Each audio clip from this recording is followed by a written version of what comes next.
Pourquoi Lisa a-t-elle fauté dans Demain nous appartient sur TF1 ? En effet, la policière sous les ordres du commandant Constant est en vacances depuis plusieurs jours mais fait régulièrement des allers-retours au commissariat pour parler du monstre d'Argenteuil ou plus récemment pour proposer son aide à Martin après l'accident de son fils, Nordine. Le côté sombre de Lisa dans Demain nous appartient en réalité, la brune ténébreuse détient Benoît Le Tellier en captivité dans un garage et ne souhaite faire peser aucun soupçon. Elle semble le détenir dans de mauvaises conditions voire le priver d'eau. C'est donc bien elle le personnage menaçant le professeur de SVT d'une arme dans les bois quelques jours plus tôt. Elle ne supportait pas que Benoît échappe à la police et l'avait bien fait savoir quand il avait été en garde à vue. Derrière le miroir sans teint, la cousine de Victoire, Solène Ebert, observait et commentait.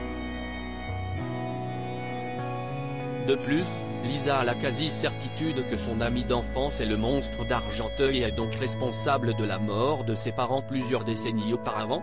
Elle ne pense pas qu'il pourrait que le tueur des Chassagne et d'Alma soit un complice ou un imitateur. Lisa détient Benoît Le Tellier dans un garage où elle a mis des bandes jaunes de police entourant les scènes de crime. Elle apparaît autocollant pour prouver que la porte du garage est fermée. L'intrigue de Benoît touche au but sur TF1 dans les semaines à venir. Amel, sa petite sœur, sera agressée en étant la victime d'une intimidation. Benoît parviendra à se mettre la justice dans la poche avant de faire ses adieux à Lisa. Va-t-il rester sur le carreau ou être emprisonné ?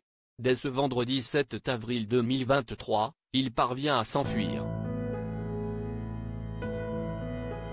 Ce mardi 4 avril 2023, le feuilleton de TF1 a fédéré 2,71 millions de Français entre 19h13 et 19h49, soit 16,8% de part de marché sur les 4 ans et plus.